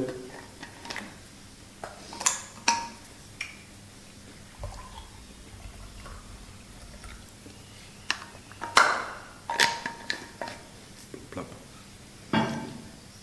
So, sugar. Germany. You said before that you start with this surrendering, like the surrender starts surrendering, like this personal me It's like starts giving up, trying to give up ownership. No, it's giving up by maybe understanding that all that relationship to the world, relationship to your mother or your whatever boyfriend, the money, all of that is empty. So by understanding that all of that is empty, you give it up. It's like an understanding, and an understanding that is futile, will never deliver, you give it up. But only by that. If there's still hope, you will still hang on. So you give up all of that by seeing through it. It's like seeing the emptiness in it. That's why the Buddhist makes this emptiness so high. Seeing it all as dead. Dead, empty experiences of fleeting shadows. By that you give it up. You surrender that is surrendering. It's not that you give up something what you have. The concept just explodes by understanding. It's more an understanding and not a doing. If you would still believe that something is in it, you cannot give it up. Even when you try to give up, you have to really understand or see the emptiness. No, there are two ways, bhakti and jnani. The jnani way is by understanding. The bhakti is by trusting your guru. But it's hard to find one guru you can trust. It's nearly impossible. I would not trust any guru. No. Not you. Not, especially not me. Because there's no whatever. But if it's meant for you to happen, there will be one you just blindly trust. And every word will be, and you give all your so-called whatever concepts just on his feet, you just drop it. Because you trust totally. But that's very rare. But you can try. Because normally bhakti means they make bhakti, they give up something and want something for it. Just an exchange. I give up some of my whatever free will, and for that you give me bliss. It's always like a good business. It's a purpose. But that's not bhakti. So at the end, bhakti and jnani disappear, and only bhakta remains. Or jnana. Because they are not different in nature. And the final jnana, or bhakti, whatever, is like surrendering the surrenderer. That you cannot do, it's not a doing. Or the devotion of devotion. You say the guru is rare like that, but it's actually the devotee that's rare who can surrender. The guru is everywhere. Yeah, only disciples make gurus. The gurus doesn't know any gurus. But if guru knows a guru, maybe you should... Somebody came to Ramana and said, like, Vivekananda got this from Ramakrishna, why can't you give to me? And he said, well, you Vivekananda. And they all laughed. Yeah. What can be given can be taken again. So I'm here not to give anything, because I don't know what is mine and what is yours. Or what is not mine and what is not yours. In that sense, what to do. Huh? So all this transmitting thing it works, and that's the worst. Because when it works, it gives you something, you become a slave of that. Don't be mixed up and take my motorbike instead of that thing you bought. Yeah. So you will always be tested for that. What is yours and what is mine, what is everybody's. My motorbike, no. Now that's too far. That goes too far. My girlfriend, okay. My girlfriend I will share. My girlfriend is for everybody, but my motorbike, no. No one drives my motorbike. No. My wife, okay. My neighbor, okay. There's a nice joke. A husband comes home and finds his wife is his best friend in bed, having sex, and shoots his friend. Bam. And his wife shouts at him, if you continue like that, you will soon have no friends anymore.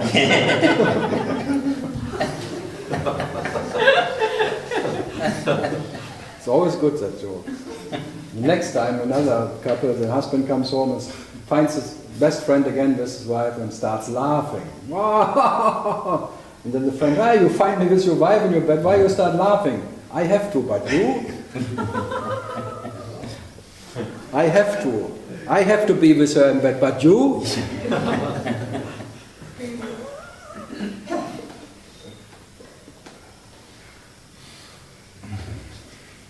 So, I remember someone asked Ramana, he used to get sometimes overwhelmed with emotion when he was telling stories or whatever. Ramana, and they asked him, why is this, if you're a jnani, he said Bhakti is the mother of jnana. There was one time he said that. I would say he said Bhakti and jnana is not different in nature. So when both are not different, then tears may run. Yeah, that's what he meant. So that's why we're talking about it, that I can tell you what Ramana meant maybe. Yeah, because the translators are always a bit... Well, that's an old saying, Bhakti Jnana Mata. I mean, it's an old Sanskrit saying, Bhakti is the mother of jnana. Yeah, but then the father is... then jnana is the father of Bhakta, and Bhakta is the mother of jnana. So... But the tears were running down his face. It's not like the language you can mistranslate what he saw. Yes. Maybe it was too hot, he was sweating. Yeah. He said that people read this story and don't cry, they have no heart. Rama said that. No, they still have a heart, but they are not hard, because heart cannot stop the tears when they come. People with heart, they're the hard ones. I don't trust books anyway. They're always like the guy who writes it down, he understood it always wrong. And then he writes down what he understood. And I really doubt that Ramana said things like that. He's crying. Yes, that crying maybe is the only thing what is true in that story. I don't want to believe he was crying. He was Nisargadatta was crying, they all cried. The emotions of this overwhelming joy of being what you are cannot be stopped by anything. The tears may come. They're just side effects, you can say, but there are no symbols of someone. It's not like proving something or improving something or misproving something. I like crying and singing, but it's not so often. In crying you cannot sing. That's a... You could listen to the Indians. No, think, not sing. I can't think. Try to think when you cry. That's true. Yeah. That's why everyone who is crying has like a pause of thinking, and then it feels good. When you're laughing, you cannot sing. Yeah. In laughing you cannot sing, and in crying you cannot sing. Try it, because the moment you sing, there is no crying left. The tears stop. And the laughing stops. The moment you have to understand the joke to laugh, the joke is not good enough. Yeah. But it's never good enough. But the joke you are is always good enough to laugh about it. Good. Something more from the paper is still blank. Wow, that's good. That's a compliment. He uses invisible ink. No, that means like that understanding doesn't need any reminder. That's a good thing. You don't have to write down, because what you can write down is not words to write down anyway. But that understanding is not depending on any words. And I might have misunderstood it too. Yeah, the understanding was there already, so it's not something new. So, what to do? No, that's the best thing ever, because that knowledge you are never needs a reminder. Never needs to be memorized or something. So it doesn't need words or pointers at all. So I point to that what never needs a pointer. So that just contradicting myself all permanently is like leaving you in the what you don't know, which cannot be remembered. Never needs to remember. The rest you can forget anyway. So that what you have to remember, you can forget right away.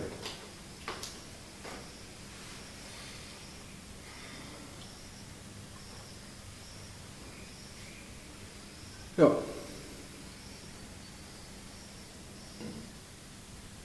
Because remember makes you a member of shit. Because only shit needs to remember to be shit.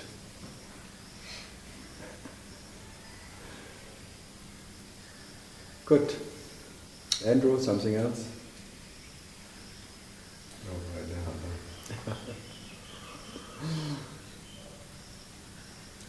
now. Deepam comes soon. Glory prepare. Energy is rising.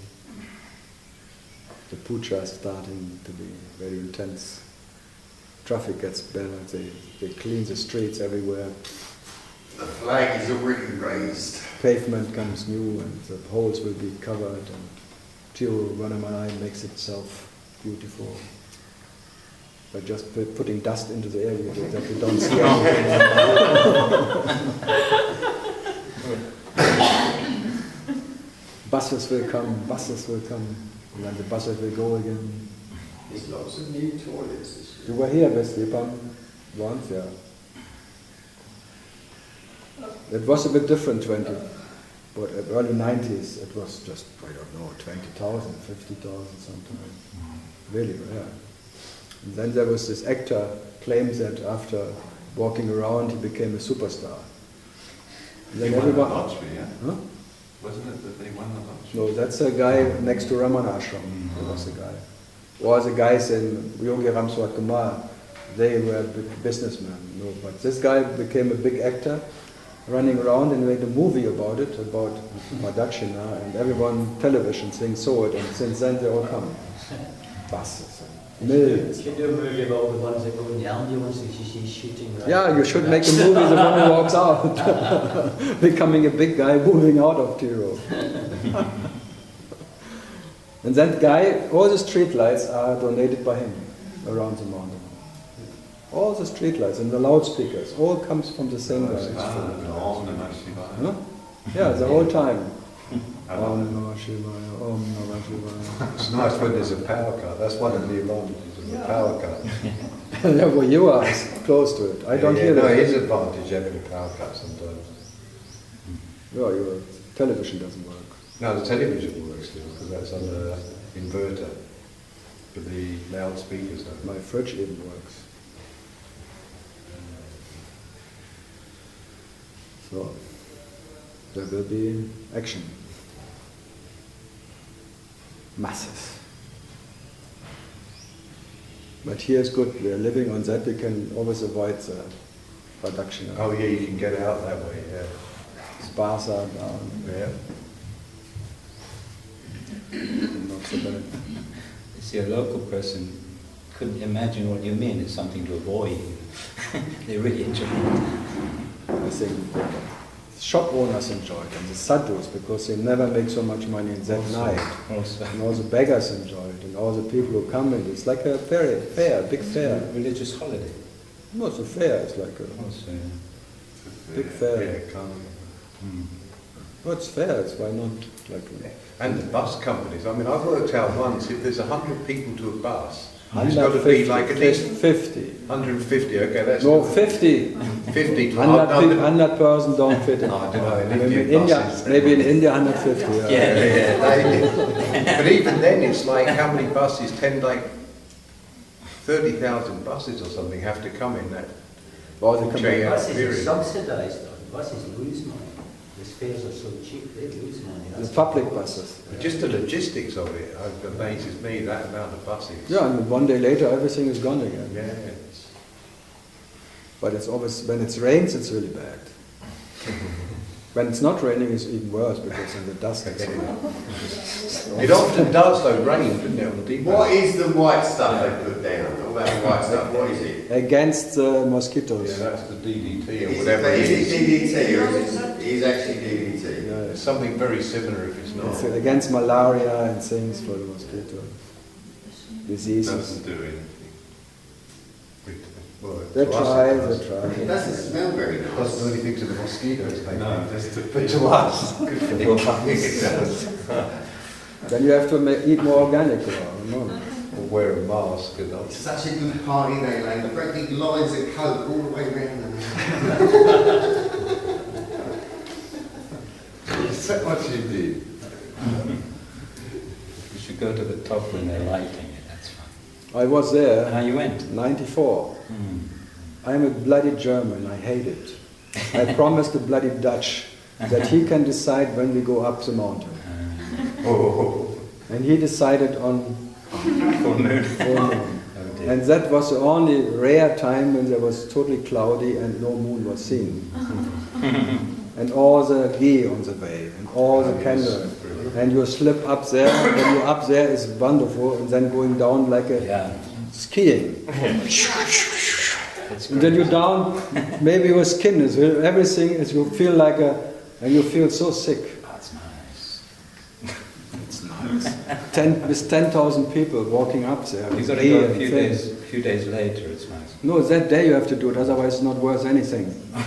What? Yeah, come on, it has to be hard to be a seeker. It's not just easy. It has to be nice. Like here, singing Bachchan 10 days later, I'm walking up there. And then you now, and then he is still Opa. Because he wants to have a nice life. And a few days later it's nice, but not that day. No, no, you have to make it that special day. I'll go next week. Okay. No one believes you. You come with me. I will be with you. Oh, okay. Until the end of the world. I will be with you. In spirit. But not in form. Don't they say that all? They Who? all say that. Who says that? All the teachers and masters. I will be with you in spirit. Ramana said it. They do. Wherever you lift a stone, I will be there. Oh, Jesus. Sounds like Jesus. Okay. Someone said it. No, be stoned. It means like be stoned because I will be around anyway. Be stoned. Whenever you are stoned, I am with you. I'm getting hit by the stones or throwing the stones. When you're self-drunken and totally stoned and loaded, then I'm with you.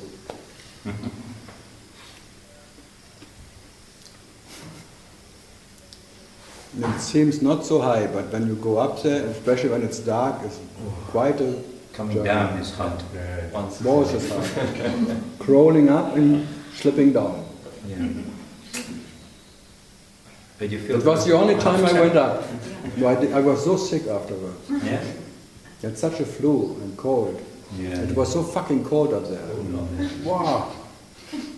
Raining, cold, cloudy, freezing, with slippers. Wasn't a good night to go. No, all what you can, what went wrong, went wrong. What happened to the Dutch guy that you promised? Since then I hate Dutch people. Since then I believe Dutch people are not so bad. But since he decided to go that day and that night, I hate all Dutch people. You cannot trust Dutch people. Never. They do nice, but there's a competition in Europe, Scottish, Irish, and in Germany there's Schwaben and Dutch people, and there are not so many Jews left. But Yeah, you sorted that out. because that you cannot compete so much, because normally it's a competition who is the most micey or stingy one. And the Dutch always win. More than the Scottish. More than the Scottish. You cannot believe how... You know the curtains in Holland. You think it's because of tolerance. You know why there are no curtains in Holland? Became tradition. You know why? Because there was 100 years ago, there was a tax on curtains.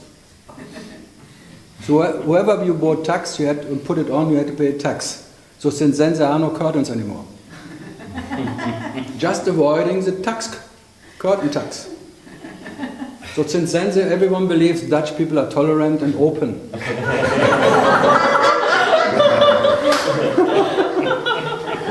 It's a rumor. It's all a rumor. So Just who wins? not everyone. Who wins in the miser and Dutch people wins. They always win.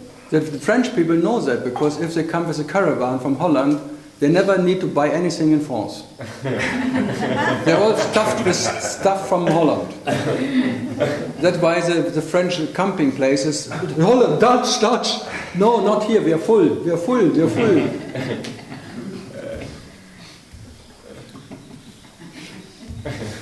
Dutch people are the best businessmen and mice. worldwide. They make really gold out of shit. I thought it was the Jews. Do what? I thought it was the Jews. No, it's actually the Dutch. They win. Actually, the Dutch are the chosen ones.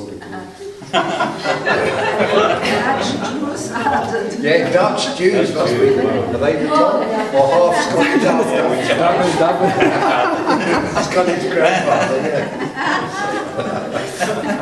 So who's the most generous then?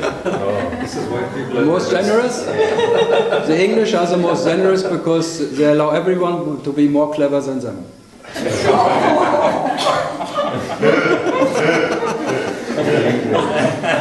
English. They're all clever than them. They know that. They love it. Because all Indians are more clever than the British. They know that. There's nothing new in it. More intelligent, more clever, more scientific. Who are? The English are just taking over when someone has done the work. That's English. Colonies and mine. Whole Australia, mine. There was no one here before me. Mine. Conqueror. Conquering. Cox on action. Called Cox in action. British Empire. British. The best of British luck.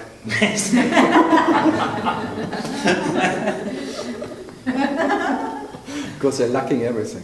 Well, the only better one in England, we say that, but we say the luck of the Irish. That's even better. That's even worse. They're worse. Maybe worse. You always no. Yesterday there was one English he knew why they say it, because it means like fuck right. off.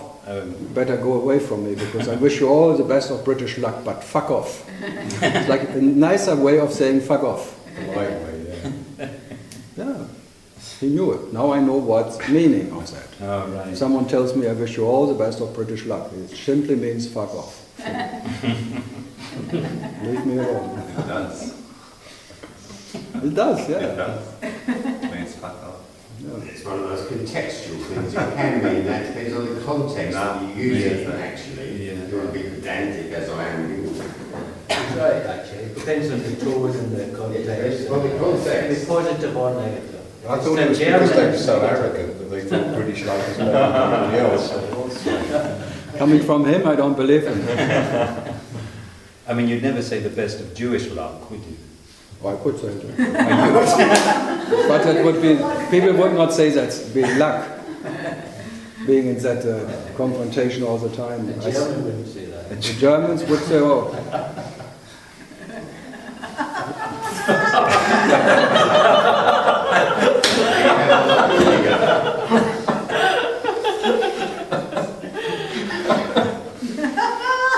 I tell you, the Germans and the Jews, no, there's really like the biggest laugher forever. You can only do things to yourself when you love yourself as much as the Jews and the Germans are in love with each other. It's unbelievable how much they adore each other. It's like you can only be as cruel as you are in love. Otherwise you're indifferent. You can only be that cruel when you love that one. It's not a hate affair, it's a love affair. Tell it to the people who went The French is the same. With the French people the same. The Germans and the French, they love each other so much they would hate it. They start hating it. That's why they're always fighting. There are many wars. It's always like the War of the Roses everywhere. Even in Palestinian and Israel, it's all a love affair, brother and sister. Oh yeah. That's all about who gets more attention from God. Who loves more? Cain and Abel. Bam, bam, bam. Still fighting.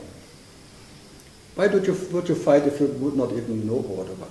Totally indifferent to this neighbor or something. Too close to be compatible. So in that sense,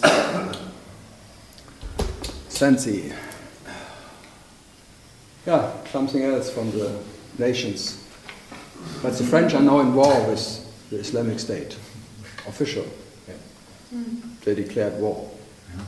And help and asked the European Union for help.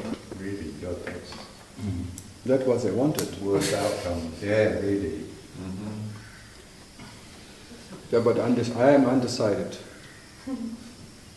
Are you relatively undecided or absolutely? Absolutely. And relatively too. Actually, I really have no idea what is good now, or what would be better. No idea. It will happen as it happens, and it will be bad anyway. Yeah, well, that's true. In many ways, it will be bad. There will never be any peace on earth anyway, and there will always be war in different ways. There's peace in New Zealand. No, sheep. No. But that's a sheep piece. It's a very sheep piece.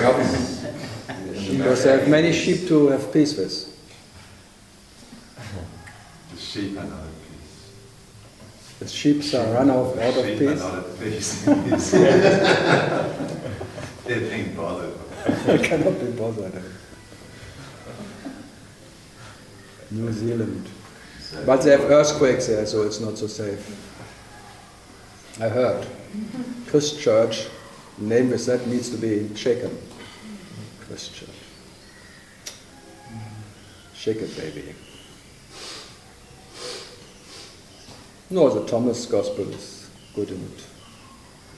And Jesus was more like a Chiva, pointing out there will never be any peace in this world, and there's father and son, they will kill each other, and there are two, and blah, and the love is just an illusionary idea, and love creates hate, and blah. He was a total opposite to Jesus. To the other Gospels, yeah. Well, even in the Gospel of whatever he says, I will bring a sword between father and son. Yeah, I divide everything. Yeah. That there is war. Yeah. And I put fire on the world. It burns and burns and burns. So the Vatican did a pretty good job fulfilling this. The Crusaders. Inquisition. The Crusaders, they are now. They say Islamic State claims they fight against the Crusaders. Against the old tradition. It's like a revenge now. Then the Crusaders now gathering together again, and the Medicis, and then blah blah blah. Bum bum bum bum bum bum bum bum. There will be nothing. In 50 years there will be many movies about that. Crusade. Maybe if there's still electricity. All made by Muslims, I think. The movie. Islamic State actually started by the CIA. Yeah. But who started the CIA?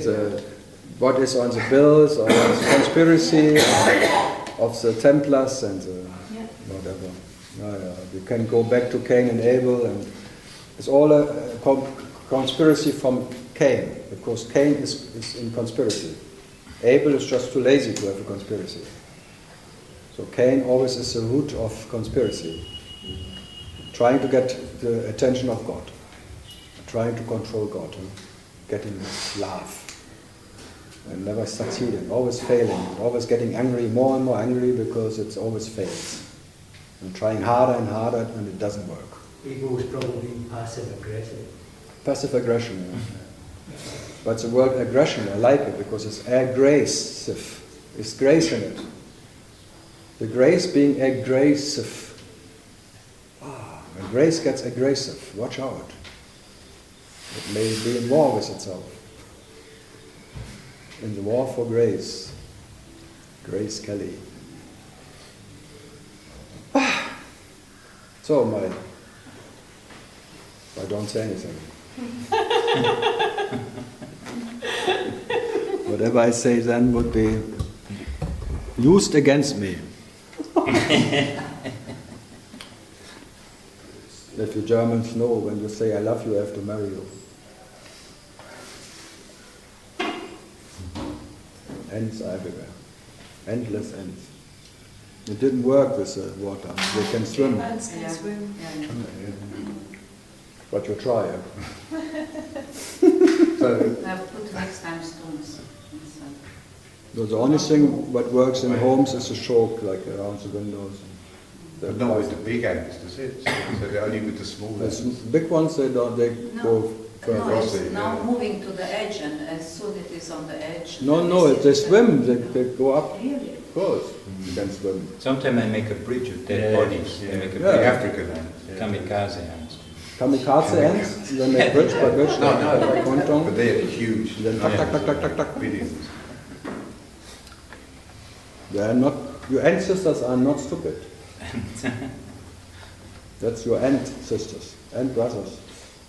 And they will survive, and all humanity will be gone, hence survive. We have a feast. All intelligence comes from them. Yeah? From the ants. Yeah, it never ends. Never ends with the ends. Never ending